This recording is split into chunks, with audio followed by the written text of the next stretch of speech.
Hello बच्चों। आज हम लोग कक्षा 8वीं हिंदी बाल भारती का छठा पाठ दारागंज के वे दिन पढ़ेंगे। इस पाठ की लेखिका हैं श्रीमती पुष्पा भारती जी। इनका जन्म 1935 में मुरादाबाद उत्तर प्रदेश में हुआ था। हिंदी साहित्य की महत्वपूर्ण हस्ताक्षर पुष्पा भारती जी ने मुक्ता राजे के नाम से लेखन की शुरुआत की। राजस्थान शिक्षा विभाग के आग्रह पर एक दुनिया बच्चों की ऐसा एक पत्रिका का संपादन किया उन्होंने।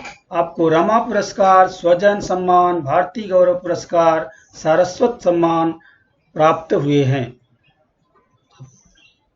पुष्पा जी की प्रमुख कृतियां हैं प्रेम पियाला जिन पिया, ये संस्मरण है। रोचक राजनीति कहानी का संग्रह है। शरद संवाद साक्षात्कार है। सफर सुहाने यात्रा का विवरण है। अमिताभ आख्यान ये जीवनी है। ये रचनाएं जो है पुष्पा जी ने की है। प्रस्तुत जो गद्य है एक प्रस्तुत संस्मरण है जिसमें पुष्पा भारती जी ने निराला जी के सूर्यकांत त्रिपाठी जी को निराला नाम से जाना जाता है। महान कवि हैं, कवि थे। उनके जीवन में उनका क्या छाप पड़ा, उन्हें से कैसे मिली, उसी को इस संस्मरण में उन्होंने दिखाने की कोशिश की है। तो निराला जी के निश्चल स्वभाव, संगीत प्रेम एवं सहृदयता आदि गुणों को दर्शाने की कोशिश पुष्पा जी ने इसमें की है। तो चलिए देखते हैं शुरुआत कहाँ से होती है। उम्र के जिस दौर से गुजर रही हूँ, ये जो है अपने बारे में पुष्पा भारती जी लिख रही हैं, चूंकि संस्मरण है तो अपने बारे में लिख रही हैं। उम्र के जिस दौर से गुजर रही हूँ उसमें या तो नाती पोतों के साथ खेलना और उलझना अच्छा लगता है या फिर यादों की जुगाली करने में आनंद आता है। यानी काफ़ी एज हो गई है, अब जो है बचपन की यादों का उसमें वर्णन कर रही हैं। लेकिन आज जो स्थिति है उनकी यानी काफ़ी एज की हो चुकी है पुष्पा जी जब ये संस्मरण लिख रही हैं। आज बसंत पंचमी पर याद आ रहे हैं महाकवि सूर्यकांत निराला जी। उन्हें आज के दिन निराला जी याद आ रहे हैं। बात 1951 की है। बात कब की है, क्या याद आई उसको बता रही हैं। बात 1951 की है। तब मैं इलाहाबाद विश्वविद्यालय में बीए में पढ़ती थी। यानी पुष्पा जी उस समय इलाहाबाद विश्वविद्यालय से बीए कर रही थी। घर मेरा दारागंज में था। पिछवाड़े रहते थे महाप्राण निराला। ये दारागंज भी इलाहाबाद में ही है। वहीं पे कह रही हैं कि हमारे पिछवाड़े पीछे साइड में महाप्राण निराला जी रहते थे, महाकवि निराला जी रहती थी। अपने घर के बैठक की बालकनी में खड़े होकर सड़क की ओर देखने पर प्रायः प्रतिदिन ही सुबह सुबह निराला जी के दर्शन हो जाते थे। प्रतिदिन उन्हें निराला जी के दर्शन हो जाया करते थे, यानी दिखाई पड़ जाते थे। दारागंज में हमारे घर के बहुत पास ही गंगा जी का घाट भी है। वहीं पे पुष्पा जी के घर के पास गंगा जी का घाट भी है। तहमद लपेटे नंगे बदन पैदल चलते हुए वह गंगा स्नान के लिए जाते थे। निराला जी तहमद लपेटे हुए एक प्रकार का वस्त्र है जो कि लपेटा जाता है शरीर में, लपेट करके बाकी बदन खुला रहता था। इस तरह वे पैदल रोज नहाने के लिए गंगा स्नान के लिए जाते थे। देवतुल्य सुदर्शन व्यक्ति, देव के समान उनकी शरीर जो है दिखाई पड़ती सी। सुदर्शन यानी देखने योग्य व्यक्ति थे, यानी उनका व्यक्तित्व बहुत सुंदर था। ऊंची लंबी पुष्ट देह यष्टि, ऊंचाई भी काफी थी, लंबी उनकी जो है लंबाई ऊंचाई काफी अच्छी थी। उन्नत ललाट, उनका ललाट भी मुखौटा जो था वो सुंदर था, तेज था। चौड़ी छाती, मधमाती चाल, छाती भी उनकी चौड़ी थी। और जो चलते थे तो एकदम मस्ती में चलते थे, देख करके किसी को भी जो है मोह लेते थे। तो कोई चाहे न चाहे हर देखने वाले का माथा उनकी तरफ झुक जाता था।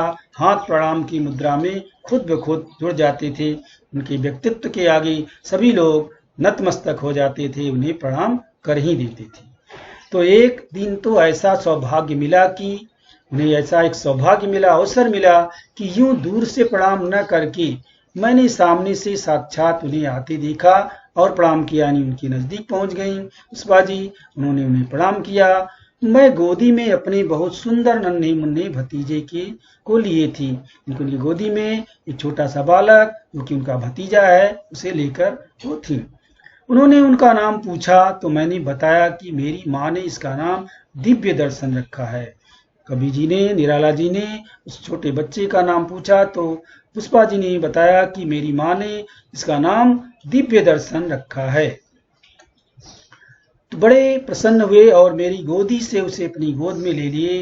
निराला जी बहुत खुश हुए और बच्चे को यानी भतीजे को अपनी गोदी में ले लिए। गोद में लेते समय मेरी उंगली में पहना हुआ मिजराज उनके हाथ में छू गया तो बोले, सितार बजाती हो क्या? सितार बजाने के लिए मिजराब का उपयोग किया जाता है, तो जो कि पुष्पा जी के अंगुली में था और वो निराला जी के शरीर से छुआ गया तो उन्हें दिखाई पड़ गया। तो उन्होंने पूछा कि सितार बजाती हो क्या? तो मैंने कहा जी। तो पुष्पा जी ने कहा जी यानी हमें बजाती हूँ। बीए के कोर्स में मैंने सितार को एक विषय के रूप में लिया है। उन्होंने बताया कि बीए के कोर्स में मैंने सितार को भी एक विषय के रूप में लिया है, इसलिए बजाती हूँ। वो बोले, अरे तब तो खूब सीख लिया होगा, यानी विषय लिया है तो उसको सीखती होगी, तो काफी आप सीख ली होंगी। कहाँ रहती हो? कहाँ आप रहती हैं? मैंने कहा जी हम जहाँ खड़े हैं वही ऊपर की मंजिल पर रहती हूँ। निराला जी ने पूछा कि आप कहाँ रहती हैं? तो मैंने यानी पुष्पा जी ने कहा कि जहाँ आप खड़े हैं बस यहीं से ऊपर ही मंजिल पे मैं रहती हूँ। वह तुरंत बोले, चलो चलते हैं। तो निराला जी ने तुरंत कह दिया कि चलो चलते हैं, यानी तुम्हारे घर पे चलता हूँ। मेरी तो रूह कांप गई, यानी मैं डर गई। पुष्पा जी कह रहे हैं कि मैं तो डर गई, मेरी रूह कांप गई, मैं डर गई। अरे सुबह सुबह एकदम अस्त व्यस्त पड़ा होगा मेरा कमरा, कि मेरा कमरा भी अस्त व्यस्त पड़ा होगा, अभी साफ सफाई नहीं की हूँ। बैठक में भाई साहब सोए होंगे, बैठक में भी भाई साहब सो रहे होंगे, अब क्या करूं? यानी चिंता मग्न हो गई कि मैं क्या करूं।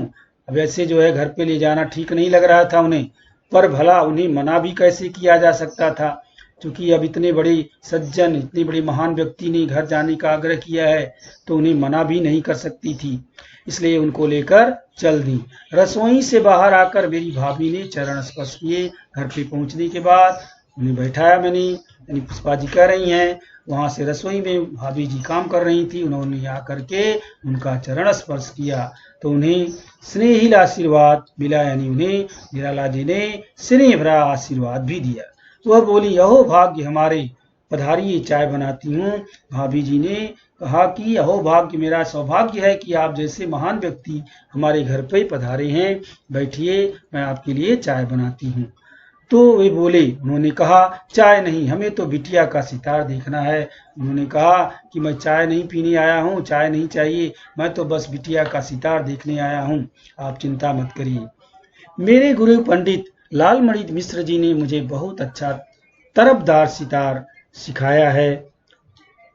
तो उन्होंने मतलब बताया कि मेरे गुरु पंडित लालमणि मिश्र जी हैं, मुझे बहुत अच्छा तरफदार सितार बनारस से लाकर दिए हैं। जो सितार मेरे पास है उसको मेरे गुरु जी बनारस से लाकर दिए हैं, पुष्पा जी ने निराला जी को बताया। वो बोले, तुम्हारे पास तबला है? तो उन्होंने पूछा, यानी निराला जी ने पूछा कि क्या तुम्हारे पास तबला भी है? मैंने तबला निकाला और वहीं जमीन पर बैठकर महाकवि ने मेरे सितार के तारों के सुर मिलवाए। वहीं पर हम लोग बैठ गए, तबला निकाल करके महाकवि जी को दे दी पुष्पा जी। अब जो है वो वहीं बैठ करके सितार के तारों के सुर मिलवाने लगे, यानी मैं बजाना शुरू कर दी, पुष्पा जी कह रही है। तबला यहाँ वहाँ ठोक कर सुर में किया और बोले, अब वो भी तबला को इधर उधर थोड़ा ठोक करके सुर में कर लिए और बोले, लो बजाओ, बताओ क्या सुनाओगी, यानी अब चलो बजाओ, बताओ क्या सुनाने वाली हूँ। मैंने लगभग कांपती थरथराती आवाज में कहा, यानी वो डर रही थी, अंदर से बोल रही हैं कि मैं कांप रही थी, थरथराती आवाज में डर करके बोली, जी जयजवंती सुनाऊंगी। यानी उनके सामने उन्हें डर लग रहा था, तो फिर भी उन्होंने कहा मैं जयजवंती सुनाऊंगी, एक विधा है सितार की, उन्होंने कहा मैं जयजवंती सुनाऊंगी। तबले पर स्वयं थाप मारते हुए बोले, तबले पर थाप मारते हुए उन्होंने बोला, वाह वाह, वाहवाही भी की और बोले, ठीक है जरूर सुनाओ, मेरे अंदर भी पता नहीं किन नए प्राणों का संचार हुआ। पुष्पा जी कह रहे हैं कि मुझे भी साहस, नए प्राणों का संचार हुआ, यानी साहस मेरा बढ़ गया और मैं मन ही मन गुरुदेव को प्रणाम कर बजाना शुरू कर दी। कोई भी कार्य कोई करता है तो आप जानते हैं गुरु को प्रणाम करते हैं, तो उन्होंने अपने गुरु जी को प्रणाम किया मन ही मन और बजाना शुरू कर दिया। कितनी देर तक मैं बजाती रही और वह आहा आहा वाह वाह करते रहे, सुनते रहे, यानी मैं बजाने में मग्न हो गई और सुनते रहे, आहा वाह वाह वाह वाही करते रहे और मुझे इस टाइम का पता नहीं लगा, ऐसा पुष्पा जी कह रही हैं। मुझे दीन दुनिया का ख्याल ही नहीं रहा, यानी कहाँ क्या हो रहा है सब मैं भूल गई, केवल अपने सितार बजाने में ही मग्न थी। बस बजाती ही रही, यानी बजाती रही। झाला बजाकर जब खत्म हुआ और उनके चरण छुए तो मुझे लगा कि मेरा जन्म सफल हो गया। उन्होंने झाला बजाया, यानी ये भी विधा है, बजा करके जब खत्म कर दी उसके बाद उन्होंने गुरु जी का यानी नीलाला जी का चरण छुए, तो उन्होंने कह रही हैं कि मुझे ऐसा लगा कि जैसे मेरा जन्म सफल हो गया, मैं बहुत आज प्रसन्न हो गई, मेरा सफल जीवन सफल हो गया। संगीत सीखना सार्थक हो गया, मेरा जो ये संगीत सीख रही थी, मेरी ये तपस्या सार्थक हो गई, आज मैं पूर्ण हो गई। पुष्पा जी ऐसा कह रही हैं। वह तो बस बिना कुछ बोले एकदम फट से खड़े हो गए और बोले चलो मेरे साथ। अब जो है निराला जी कुछ बोले नहीं और खड़े हुए जल्दी से और बोले चलो मेरे साथ। भाभी जी चाय नाश्ता परोस चुकी थी पर वह वहां रुकने वाले थे। चलो मेरे साथ। भाभी जी तो पुष्पा जी की भाभी जी नाश्ता चाय सब परोस चुकी थी, लेकिन वो वहां रुकने वाले नहीं थी, वो तो तुरंत बोले चलो मेरे साथ कहकर चल दिए। स्वयं जो है चलो मेरे साथ कह करके खुद चल दिए। भाभी जी ने इशारे से कहा भाभी जी जाओ साथ में, यानी भाभी जी ने इशारा भी किया कि जाओ साथ में, यानी वो जा रहे हैं तो तुम भी जाओ। पुष्पा जी को भाभी जी ने इशारा किया। कहाँ जाना है पूछने का प्रश्न ही नहीं था। अब कहाँ वो जा लेकर जाएंगे ये प्रश्न पूछने का ही नहीं था, यानी मैं पूछ नहीं सकती थी। पुष्पा जी कह रही हैं कि मंत्र चालीस सी उनके पीछे पीछे चलने लगी। अब बता रही हैं मंत्र चालीस सी जैसे मेरे अंदर कोई जादू कर दिया हो और मैं उनके पीछे पीछे चल दी, यानी लीलाला जी के पीछे पीछे चल दी। गली के छोर पर रामकृष्ण बजाज की कपड़ों की दुकान थी। वहीं पे गली के किनारे पर रामकृष्ण बजाज की कपड़े की दुकान थी। वहां चबूतरे पर मुझे ले जाकर दुकान मालिक से बोले, अब मुझे साथ में ले जाकर के निराला जी उस दुकान मालिक से बोले, बिटिया ने बहुत अच्छा सितार सुनाया है, यह जो भी मांगे इसे दे देना।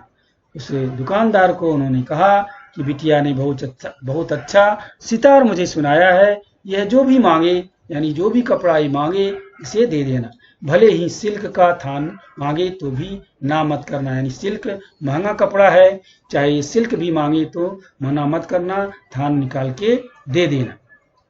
ऐसा कह दी कि वह चले गए और मुझे वहीं छोड़ स्वयं वह जा मतलब यह जा वह जा, वो तुरंत वहां से चले गए। पुष्पा जी को दुकान पे छोड़कर निराला जी वहां से चले गए। मेरे घर से मिले संस्कार ऐसे थे कि यूं कुछ भी ले लेने का प्रश्न ही नहीं उठता था। पुष्पा जी कह रहे हैं कि मेरे घर से मुझे ऐसा संस्कार नहीं मिला था कि कोई ऐसे ही मुझे कुछ दे और मैं ले लूं। ये मेरा अंतरात्मा से नहीं हो रहा था कि मैं कुछ लूं। मैंने विनम्रता पूर्वक कहा नहीं मुझे कुछ नहीं चाहिए। वो जो है कहना चाहिए कि विनम्रता पूर्वक कि मुझे कुछ नहीं चाहिए। वह बोले ऐसा कैसे हो सकता है, निराला जी जब पूछेंगे तो मैं क्या जवाब दूंगा। यानी निराला जी तो वहां से चले गए, दुकानदार से वो कह रही हैं कि मुझे कुछ नहीं चाहिए, लेकिन दुकानदार कह रहा है कि ऐसा कैसे हम कर सकते हैं, निराला जी को हम क्या जवाब देंगे। कुछ न कुछ तो आपको लेना ही होगा, यानी आपको कुछ तो लेना होगा, क्योंकि निराला जी का आदेश है तो मुझे देना ही पड़ेगा। बताइए क्या दूं। दुकानदार पूछ रहा है पुष्पा जी से कि क्या दूं। मेरे कुछ न लेने की जिद पर सचमुच उन्होंने अपने नौकर को एक थान सिल्क का पकड़ाते हुए कहा, जाओ इनके घर तक पहुंचाओ। मैंने बार बार इन पुष्पा जी मना करती रही, लेकिन दुकानदार जो है देने की जिद पे था। तो एक बार उसने जो है यानी महंगा कपड़ा सिल्क उठा के पूरा थानी अपने नौकर को बोला कि ले जाओ पूरा थान इनके घर पे रखाओ। अंत में विवश होकर मैंने अपनी पसंद की छीट के एक कपड़े की ओर इशारा करके कहा, पुष्पा जी कह रही हैं कि अंत में मैं विवश हो गई और अपने पसंद की एक छीट के कपड़े की तरफ इशारा करके मैंने कहा, इसमें से एक ब्लाउज का कपड़ा दे दीजिए, इसमें से एक ब्लाउज का कपड़ा थोड़ा सा दे दीजिए। वह कपड़ा माथे से लगाया और घर तक ऐसे आई जैसे जमीन पर नहीं चल रही बल्कि हवा में उड़ती आ रही हूँ। यानी पुष्पा जी कह रही हैं कि वो कपड़ा माथे से लगाई और घर तक ऐसे आ रही थी, इतनी खुश थी कि जैसे उनका पाँव जमीन पर नहीं पड़ रहा है, हवा में उड़ रही, इतना उस समय वो खुश थी। इसी के साथ सुनाती हूँ इस घटना के 20 बरस बाद की एक और बात। पुष्पा जी कह रही हैं ये तो घटना हमारे बचपन की थी, पढ़ाई के समय की थी, इसके 20 साल बाद की एक घटना और सुना रही हूँ। तब मैं मुंबई में रहती, तब पुष्पा जी मुंबई में रहती थी। दोपहर में भारती जी का अपने कार्यालय से फोन आया कि थोड़ी देर में शिवानी जी घर पहुंच रही हैं। यानी उनके पति जी हैं भारती जी, उनका फोन आया कार्यालय से, उनके ऑफिस से, थोड़ी देर में शिवानी जी घर पहुंच रही हैं। शिवानी जी जो कि उनकी सहेली हैं, उनका फोन आया था उन्हें, उन्होंने बताया फोन करके कि आप तुम्हारी सहेली शिवानी जी थोड़ी देर में घर पहुंच रही हैं। शाम को मुझे थोड़ी सी देर हो जाएगी, यानी मुझे आने में थोड़ा देर हो जाएगा, वो जो है भारती जी ने उन्हें बताया। तुम उनका ख्याल रखना। शिवानी जी आई, यानी उन्होंने खुद सहेजा कि आप उनका ख्याल रखना। शिवानी जी आई, हम दोनों यहाँ वहाँ की बातें करते रहे। शिवानी जी आ गई और हम दोनों यहाँ वहाँ की तमाम आपस की बातें करते रहे। बातों ही बातों में निराला जी की बात चली तो मैंने उन्हें सितार वाला संस्मरण सुनाते हुए कहा, कैसी मूर्ख थी मैं उस दिन। बातों ही बातों में कह रही पुष्पा जी कि ये सितार वाला भी संस्मरण ध्यान में आया और इस पर भी चर्चा हुई। तो मैं उस समय कहने लगी कि मैं कैसी मूर्ख थी उस दिन, सचमुच कम से कम एक बढ़िया साड़ी तो ला ही सकती थी, कि मैं जो है एक बढ़िया सी साड़ी तो ले ही सकती थी। मैंने सिर्फ एक ब्लाउज का कपड़ा मात्र लिया और चली आई। मैं वहां से केवल मात्र एक ब्लाउज का कपड़ा लिया और चली आई। तो वह बोली, तो यानी शिवानी जी क्या बोली, तुम्हें पता नहीं पुष्पा की मैंने क्या मूर्खता की, अपने जीवन की मूर्खता वो बता रही हैं। मैंने क्या मूर्खता की, गुरु रविंद्रनाथ टैगोर ने मुझे अपना पूरा चोगा ही उतार के दे दिया था। कह रही हैं कि हमारे गुरु रविंद्रनाथ टैगोर जी अपना पूरा चोगा यानी जो वो पहनते थे, बड़ा सा कुर्ता जैसा होता है, वो उतार के दे दिया। कितनी कितनी बड़ी मूर्खता की, उस अमूल्य चोगे को काटकर मैंने पेटीकोट सिला लिया। मैं कितनी मूर्ख थी कि उस चोगे को काटकर मैं पेटीकोट सिलवा ली। अब सचमुच मेरे अवाक रह जाने की बात थी कि मैं सचमुच अवाक रह गई, चुप रह गई पुष्पा जी कि अरे बाप रे, चोगे का आपने पेटीकोट बनवा लिया। हाँ, ये क्या किया दीदी आपने, पुष्पा जी शिवानी जी को कहने लगी। आज वह चोगा होता तो हम जैसे कितने अनगिनत लोग उसे देखकर छूकर धन्य हो लेते।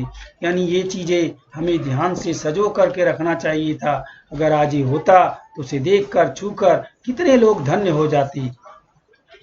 ऐसे महान व्यक्तियों की यादें उसमें विद्यमान थी। हमें ऐसी चीजों को काट के खराब नहीं करना चाहिए थे, इसे सहेज कर रखना चाहिए था।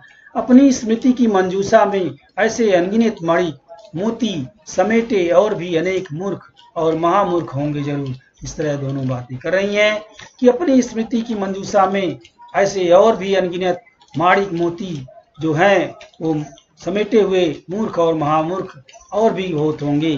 तो आपको जब भी जहाँ भी मिले मेरा प्रणाम भेज दें। तो इस तरह से ऐसे लोगों को जहाँ भी हों उन्हें मेरा प्रणाम दीजिए। इस तरह से पुष्पा जी अपनी बात में ख़त्म कर रही हैं।